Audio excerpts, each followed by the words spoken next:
man, we're gonna bounce back. We're gonna bounce back, baby. I'm telling y'all, game 3, guaranteed. What was the biggest issue for the Celtics in their Game 2 loss? Same as there was in Game 1. They don't have a closer. They don't. Oh my goodness. They've given Jayson Tatum 2 opportunities, and in Game 1 he settled for a 3-pointer at the end of regulation, and in this one he couldn't even get a shot off, and was looking to try to kick it to Jaylen Brown at the last second, but ultimately couldn't make it. And the same thing happened in overtime in Game 1. Jaylen Brown gets the ball ripped out of his hands by the same culprit, Mikal Bridges. And so, look, I'm not saying that they've never had a closer. I started looking at, like, how does a championship team not have somebody who can win a game in the last second? And in their run last year, they had it. But I started looking at, like, what's happened since then, and they've morphed into this team that is dependent on three-point shooting more than ever before, and that includes Jayson Tatum. Above and beyond everything else. He took fewer shots within 3 feet of the rim this season than he has in any season in his career. And nearly half of his shots this year were from three-point range. And I thought that he had taken a step from last year to the way that he played this year, that he had evolved into that closer, that he had passed Jaylen Brown in that role. But I realized in thinking about all of the big shots that he's made this year, they were all generally either three-pointers or they were at the rim. And what we're seeing is that this series is being dictated by the ability to score at all 3 levels. And his mid-range game is nowhere to be found right now. You know, first of all, they went on cruise control. When you're up by 20 for the second time against the Knicks, and you go on cruise control, and you only score 4 points in the last 5 minutes of a game, that's okay if you're up significantly and you're on cruise control with 5 minutes to go in the game. Yeah, Thunder could do that last night. Yeah, Thunder can do that last night, no question about it. But it's almost like Coach Mazzulla, he can't find a way to get them to stay focused in long enough so that they're not down in the 0-2 deficit right now to the Knicks. And I do somewhat agree with Rick in terms of being able to finish. I don't want to say that they don't have some, because I've seen Jayson Tatum close games out. I've seen Jaylen Brown close them. I've seen them do it. But for whatever reason in these last couple games, it's kind of just gone away. Why that is, I don't know. Yeah, he got to a bad spot and tried to kick it back out to Jaylen Brown when he was coming to the top of the key. But I felt like he should have forced his way all the way to the cup instead of floating back. Something. And then once he floated back, it allowed everybody else to elevate higher than him. It was 3 dudes around him. At that point, it was almost like you might as well just put the ball off the glass and hope that it go in or hope that you get fouled. But I mean, the closing thing to me is tough because you're up 16. Yeah, but you're not. But Joy, you're not. You're up by 20. But you're not up by 16 or 20 with, what was it, like 6 seconds left in the game or whatever it was. You're not up by that. So whoever that guy is, but play some defense. Well, yeah. And once they start to get on a run, stop the bleeding. Tackle somebody. Do something. Like, but it's over with at that point. You can't have them going on a 21-2 run. But it's over with at that point. Now you got to refocus on them last few seconds and figure out who that individual is that can bail you out. You can't do this 2 games in a row. You can't have a lead like that. It's one thing if you're playing against, and this is no disrespect to the Knicks, because the Knicks deserve all of the credit for winning both of these games, because they won both of these games. For sure. You can't say that they stole it if you're up 2-0. You steal 1, can't steal 2. So I'm giving them credit for both of them at this point. But it's not like they're playing against the Warriors. Like, right. You have a 20-point lead. Keep the at lead. Home, at home. Keep the lead. Like, I understand closing, and okay, now they come back and we got to adjust, but why are they this close? Cruise control. Put your foot on their neck. Yeah. Cruise you control. have to do that. I agree with you. You clearly do not. You clearly are not taking this opponent seriously enough. If you are allowing them to get back in the game and win the game in the fourth quarter like this, 2 games in a row. 100%. So what do you think the biggest issue was, Paul? I think the biggest issue is somewhat what Keith said. They got complacent. They got comfortable. You can't get comfortable in the playoffs. They start to settle for threes. I mean, that's their game, but they're not moving the ball too. This is an interesting stat. When the Celtics have like 25 plus assists, they're 42-5. Mm-hmm. I mean, 30 assists, 23-1, 31 assists, 18-0. Mm-hmm. Like, you got to move the ball to get these shots. Sometimes I'm just seeing them come off a pick and launch. One pass and shoot it. You got to get the threes from getting into the paint, kicking out. You got to do more of that. Attack the basket first. That's going to be the key for them. It's the way they're getting their threes. And I'm not telling them to shoot less threes. I'm saying it's a way. You might want to. Well, it's the way you shoot them. Like when you're shooting them with somebody right there off the dribble, then you're not going to make, or one pass, you got to create the open looks. And then next, the physicality in the fourth quarter. The Knicks are just a more physical team than them. I'm talking about on the offensive end, the defensive end. It's just we go all three quarters in the fourth quarter. They turn up the physicality. A typical Tibbs team, known for his physical and defensive approach, and we start backpedaling. And looks what happened. We find ourselves in a hole down 0-2. Now, have we been here? Well, the good thing is they've been here before, like you said, Key. They've been here versus Miami a couple years ago, and they've dug themselves out of this hole to force a Game 7 to have at home. Unfortunately, they lost that. But mentally, you can go in that locker room and say, guys, we've been in this situation before. So the guys in there don't think like, no, we've been here before. We're going to have to take it on the road. We're the best road team in the in the NBA. We're the best road team in the NBA. There's got to be some force to it. Yeah, they got to be in there doing this. We got in trouble. I need to see somebody in there doing this. Right. Maybe some hands may need to get thrown. Yeah. You're 1,000% right. I think in the big picture, it's the physicality that's being allowed in these playoffs, and particularly in the fourth quarter. Yes. And the New York Knicks are more suited to that, or at least have demonstrated that they're more suited to that than the Celtics are. They're comfortable grinding it, and they're comfortable getting to the paint. I looked at another stat from this game, too.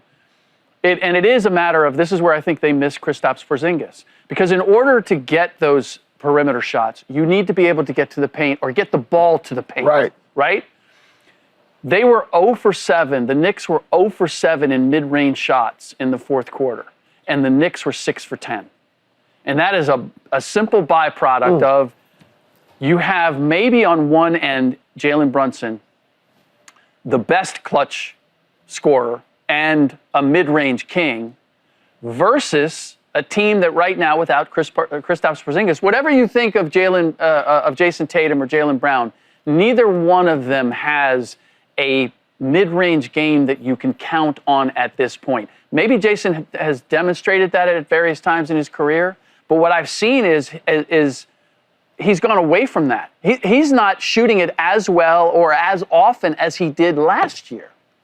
So, and for whatever reason. And we're seeing with the physicality, you have to be able to force the issue and get to the paint when the game is more physical. That's just the reality of the game. And the shooting is a big part of the issue. Over the final stretch of regulation, each game combined, they're outscored 57-25.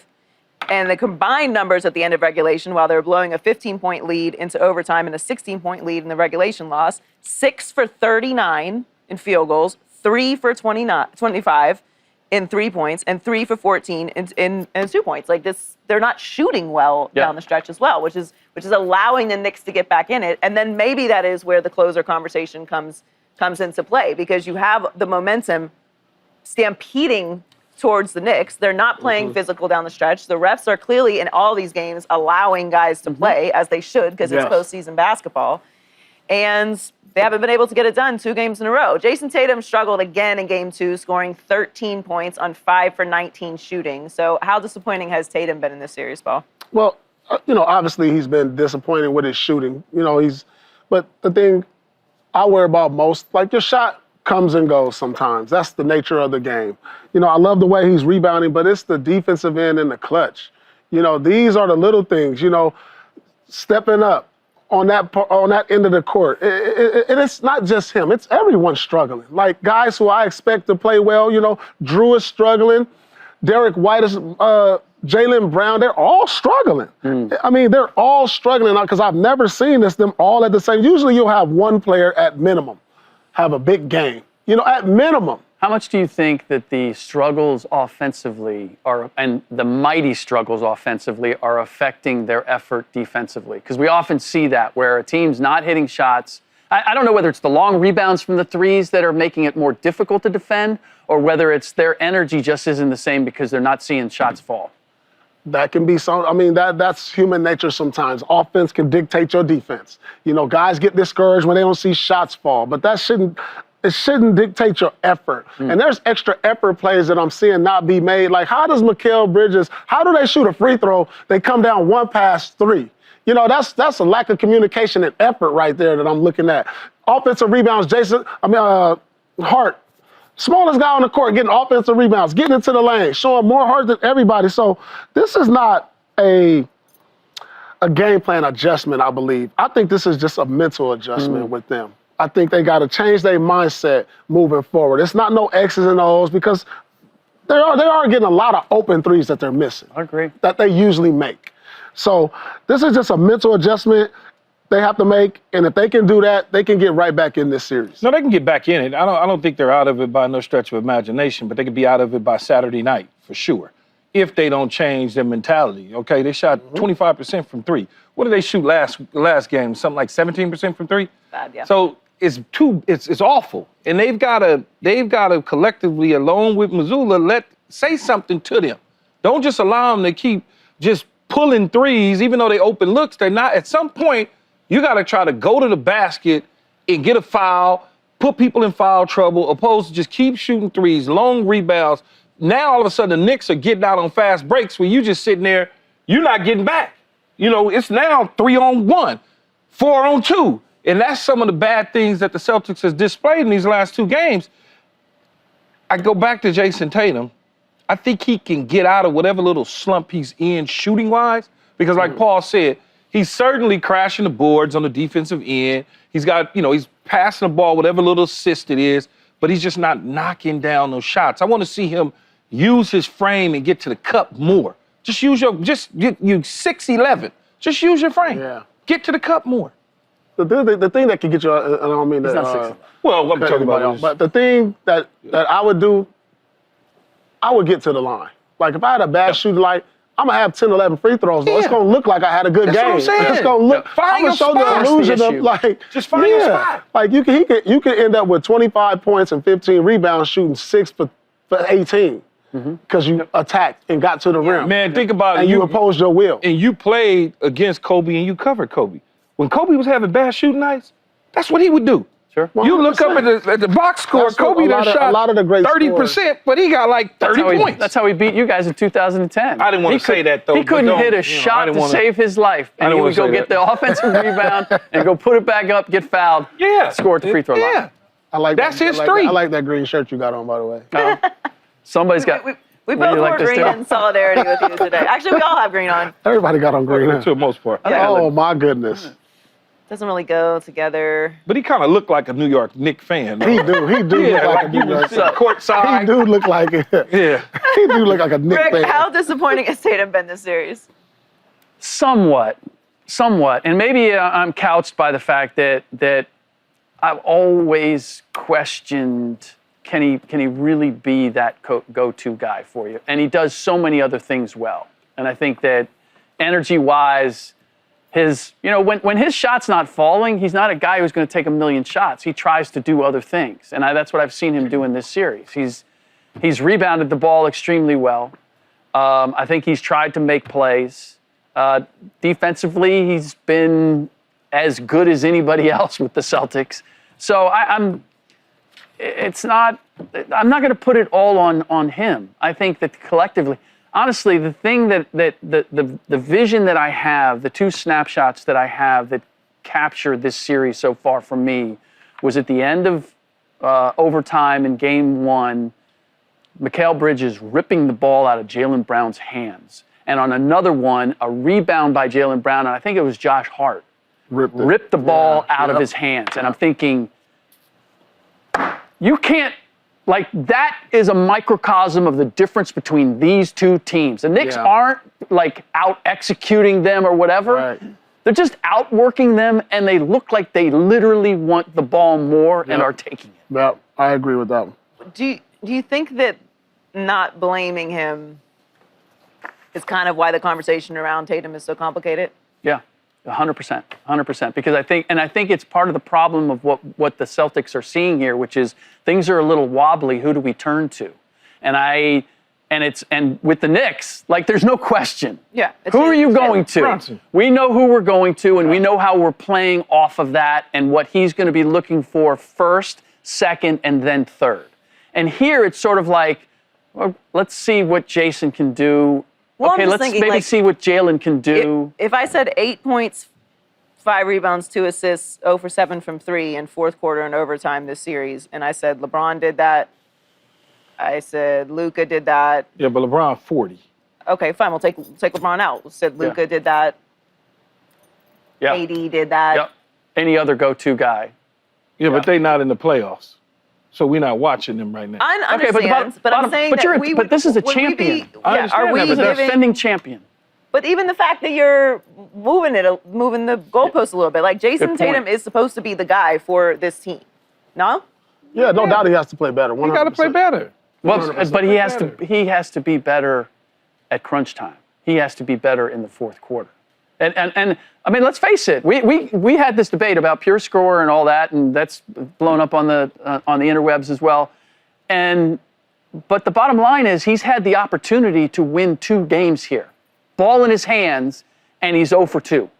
Like, there's no way around that. And 0 for 2, and you don't even look at it and think they both had, like, a legitimate chance. Like, Jalen Brunson missing, ball in and out, but he got to his spot. He got a good look. He got a good shot. That happens. I can't even say that for Jayson. Like, he got to his spot, and he took the shot, and he just missed it. It was like he didn't really create a good opportunity for himself. See, I feel like even on the last shot yesterday, I felt like once he decided he was going left, the defense kind of closed in on him and collapsed. So he was in a bad position. Send him on the baseline. You know what I'm saying? He was in a bad position, so the only thing he could do is either high off the glass or kick to Jaylen Brown. But those others whoever that was, elevated higher than him, so he was able to get his hand into place. Key, what's Jayson Tatum's sweet spot? I thought it was at the elbows.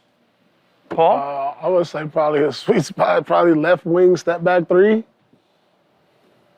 That's tough. Well, when nothing's dropping. That's tough. But, I mean, in my opinion, why are you in this bleeping position in the first place? You had a 20-point lead at home. to get it to this point? Yes. Yeah, I blame stuff like that. When teams have collapses like that, I just point to the coach.